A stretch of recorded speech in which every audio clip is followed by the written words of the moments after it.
Bismillah ar-Rahman ar-Rahim, salam alaikum wa rahmatullah. Bonjour tout le monde.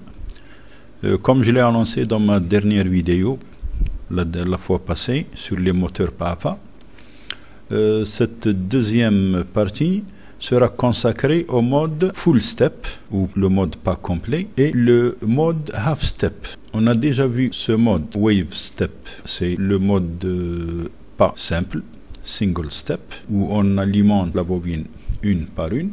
Aujourd'hui, on va voir le deuxième mode qui s'appelle full step mode, le pas complet. Et dans ce mode, on alimente les bobines 2 par 2, AD, AB, BC et CD. Et ensuite, on verra l'autre mode, le half step mode, le mode de demi-pas, où on alimente 2 bobines ensuite une, 2 bobines ensuite une, etc. Et bien sûr, pour faire cela, on utilisera un autre moteur plus performant, le HP, c'est le PM35L 048 HP D4. On utilisera aussi une bibliothèque intéressante qui s'appelle Axel Stepper Library. Cette bibliothèque a la particularité de posséder une fonction d'accélération et de décélération de la rotation du moteur. Bien sûr, on doit l'avoir déjà téléchargé. N'hésitez donc pas à vous abonner et liker, car c'est ainsi que vous m'encouragez à continuer à faire ce genre de vidéos. Merci. Donc voici le moteur qu'on va utiliser. Donc, ce qu'on doit faire d'abord avec ce moteur, c'est identifier ces 5 fils. Identifier les bobines A, B, C, D avant de les brancher, pour pouvoir les brancher aux sorties A, B, C, D. On va utiliser notre breadboard.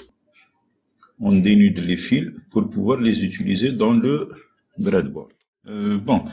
Pour identifier les 5 fils du moteur pas à pas, donc il faut faire des mesures de résistance. On va mesurer les résistances au niveau de ces fils.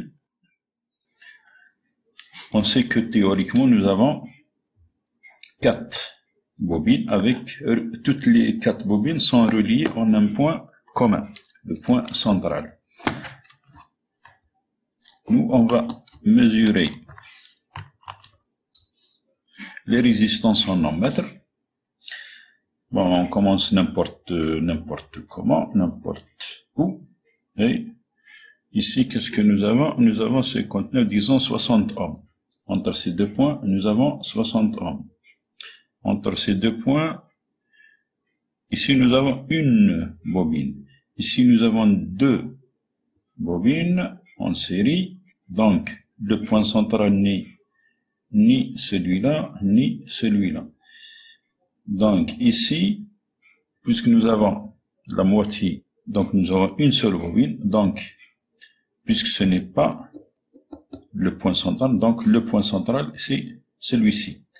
Et il va nous donner 30 ohms ici, et 30 ohms ici. Et ici, il va nous donner 30 ohms. Et ici, il va nous donner 30 ohms. Voilà, donc celui-là, c'est le point central. Maintenant, pour connaître les bobines A, B, C, D, il va falloir les tester électriquement. Il va falloir les alimenter et on verra dans le sens dans lequel notre stepper moteur tournera. Bon, on enlève ça, le moteur. On va devoir mettre ça. Ceci va nous aider à connaître la direction. Bon, on a dit tout à l'heure que le point milieu, on enlève le point milieu et on le branche au plus de l'alimentation. On allume. Nous avons 5 volts. Bon, on va appliquer nos 5 volts alternativement et on va voir, on va essayer de trouver la bonne séquence. Bon, essayons ça d'abord.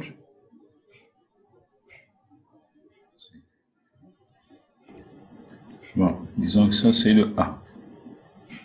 Donc normalement, B, C, D, A, B, C, D, voilà. A, B, C, D, A, B, C, D. Non. Donc, vous remarquez l'intensité. La bobine consomme 160 mA. 160 mA. 160 mA. 160 mA. Combien de tours? Combien d'impulsions? Bon, si on compte, essayons de compter les impulsions maintenant. 1, 2, 3, 4, 5, 6, 7, 8, 9, 10, 11, 12, 13, 14, 15, 16, 17, 18, 19, 20, 21, 22, 23, 24, 25, 26, 27, 28, 29, 30, 31, 32, 33, 34, 34, 35, 36, 37, 38, 39, 40, 41, 42, 43, 44, 45, 46, 47 et 48. C'est un moteur à 48 pas et on a fait 48 pas. On lui a donné 48 impulsions pour faire son tour complet. Donc, ça c'est le point A, ça c'est le point B, ça c'est le point C, ça c'est le point D. Donc A, B, C, D. Et voilà. Bon, maintenant on va réorganiser nos fils. Bon, nous avons dit 1, ça c'est le 2. Donc on va le mettre ici. Plus 2, 1, 2, 3 et 4. Ici, ça c'est le 4, ici, ça c'est le 1. Bon. Donc nous avons 1, 2, 3, 4. Non, 1, 2, 3, 4.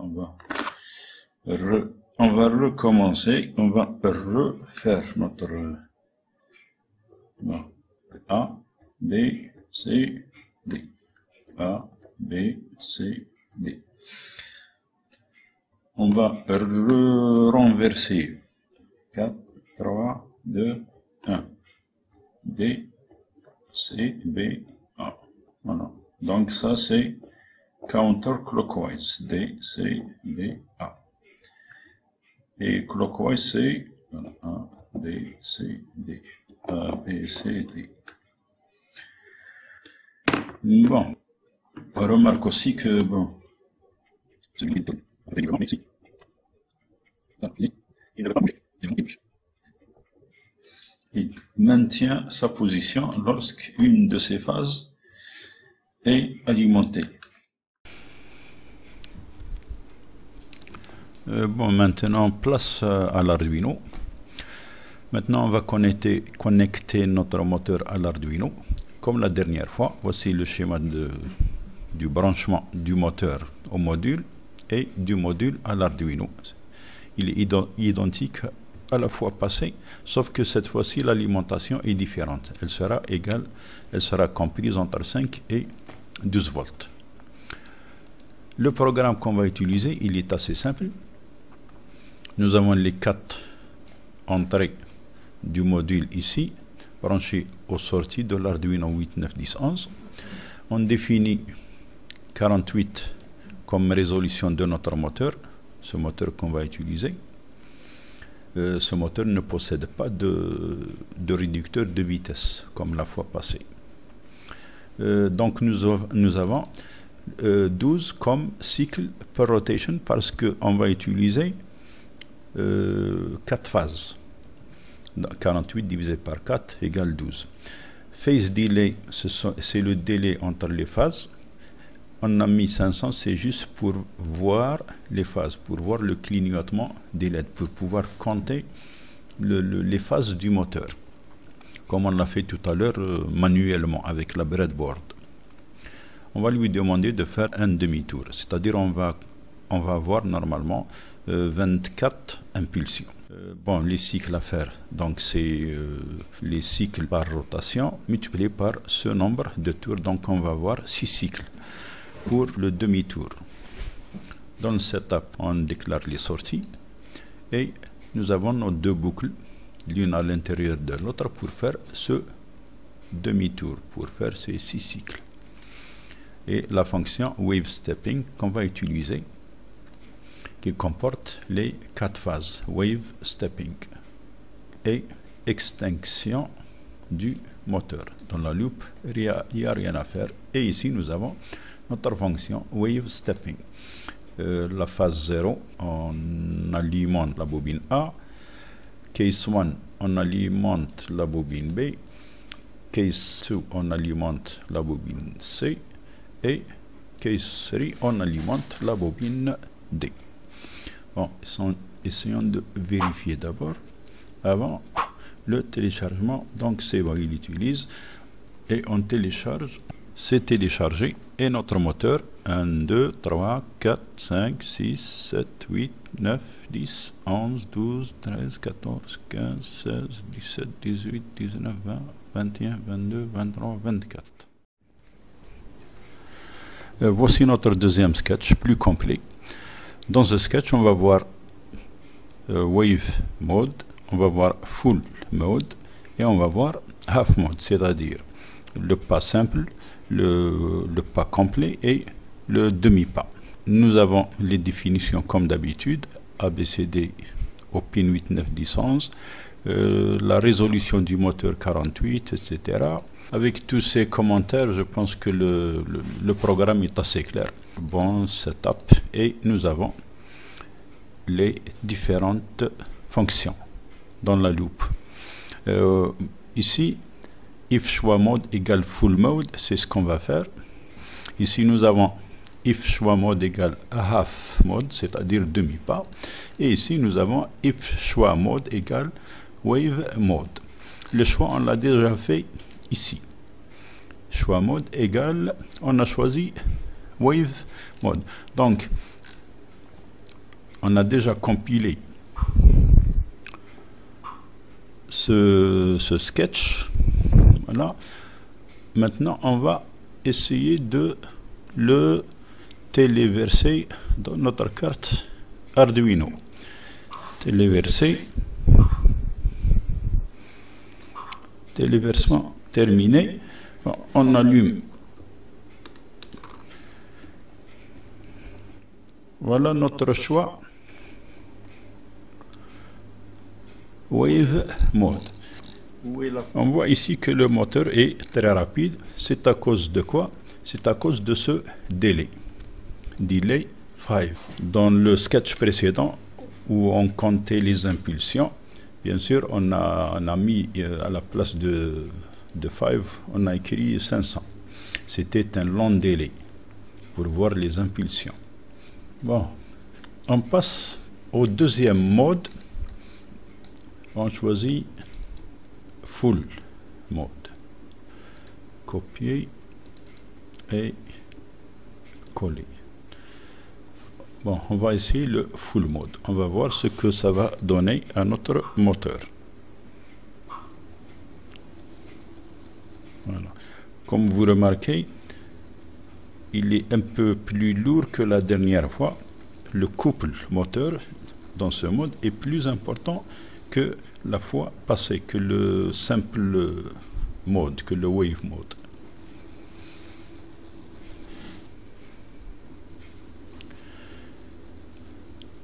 On va voir maintenant, on va essayer ce half mode. Copier et coller. Avec ce half mode, on télécharge.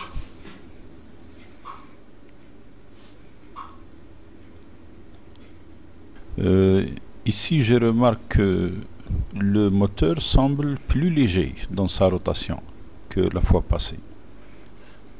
Parce que le couple moteur est moins important. Voilà, pour le demi-pas. Full mode, et voici le half mode. Pour le half mode, on a mis un délai de 3 millisecondes parce que ce sont des demi-pas. On peut voir les demi-pas si... Bon, essayons de faire 300. millisecondes, ne serait-ce que pour un tour. Juste pour voir, voilà. On peut remarquer là-bas les diodes. Une, ensuite deux, une, deux. Voilà, c'est le half mode, c'est le mode demi-pas, comme on l'a vu. Bon, on va passer à un troisième sketch. Troisième sketch, comme je l'ai déjà annoncé précédemment. Avec ce sketch, Axel, le titre c'est Axel Stepper, on va utiliser une bibliothèque un peu spéciale et qui s'appelle Axel Stepper H, qu'on doit télécharger, bien sûr. Et dans ce sketch, nous avons Define Full Steps, ou plutôt le mode Full Step et le mode Half Step. 4 phases et 8 phases. Nous avons toujours les déclarations de nos bobines et on crée notre objet MyStepper1 ou mon moteur, comme vous voulez, Axel Stepper, en mode Full Step. On va essayer le mode Full Step et nous avons A, C, B, D. Voici l'ordre des bobines qu'on doit donner à cette librairie, à cette bibliothèque, si vous voulez, pour fonctionner correctement. Bon, d'abord, on vérifie notre programme. Vérifier. Compilation du croquis.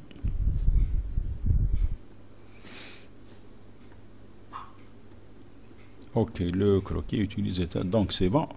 On télécharge, on téléverse notre programme dans l'Arduino. Essayons de voir ce que ça va donner.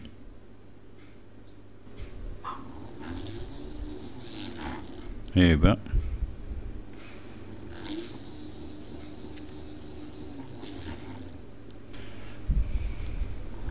accélération et décélération. On peut appeler ça soft start et soft finish. Le démarrage en douceur, arrêt en douceur. C'est très joli. Ce quatrième programme qu'on voit ici s'appelle Stepper Clever Button. Je l'ai appelé comme ça parce que je lui ai associé un bouton et 3 LED de couleur. Comme on le voit ici dans cette photo, nous avons un bouton. Avec ce bouton, on va pouvoir contrôler notre moteur. On va pouvoir l'arrêter ou le faire tourner clockwise, horaire, sens horaire, ou anti-clockwise, sens anti-horaire. Nous avons une LED verte ici qui va symboliser l'arrêt du moteur. Nous avons une LED bleue ici qui va afficher le sens anti-clockwise, anti-horaire, et nous avons cette LED rouge qui va afficher le sens horaire du moteur. Quant au programme, on a ajouté une librairie, une bibliothèque si vous voulez, OneButtonH, qui va s'occuper des clics du bouton. Notre bouton est connecté à la pin 2 de l'Arduino. Comme toujours, les entrées sorties du moteur et de l'Arduino, la résolution du moteur, les cycles, le délai et nos 3 LED, green, red et blue au pin 4, 5, 6. Et nous avons cette variable état bouton. Cette variable va prendre les valeurs 1 ou bien 2 ou bien 3 pour un clic, double clic et long press. Et nous avons les fonctions liées à notre bouton. MyButton Attach Click pour un clic, double click et long press. Et voici les fonctions attachées. Pour le clic, nous avons la fonction OutGreen. Pour le double clic, nous avons Out Blue. Et pour le long press, nous avons Out Red. Ces trois fonctions se trouvent, les voici. Pour cette fonction Out Green, que va-t-il faire le programme? Il va mettre cette variable à 1. Et il va allumer la LED green high. Out Blue va mettre la variable à 2 et Out Red mettra la variable état button à 3. Et dans notre loop, ce qu'on va faire, c'est My Button Tick. Dans notre loop, on va surveiller le clic du bouton. Et voilà. Et maintenant, on va voir ce que va faire ce programme en pratique. Bon, on allume d'abord notre alimentation et ensuite on connecte notre Arduino. Voilà. Vous remarquez qu'il y a une LED verte qui s'allume. C'est le stop. Un simple clic, c'est la LED verte. Et après le double clic, c'est la LED bleue. Et le long press, c'est la LED rouge. La LED bleue, c'est counterclockwise. Et la LED rouge, c'est clockwise. Et la LED verte, c'est le stop. Voilà. Merci d'avoir suivi. J'espère recevoir vos commentaires sur la vidéo. À la prochaine.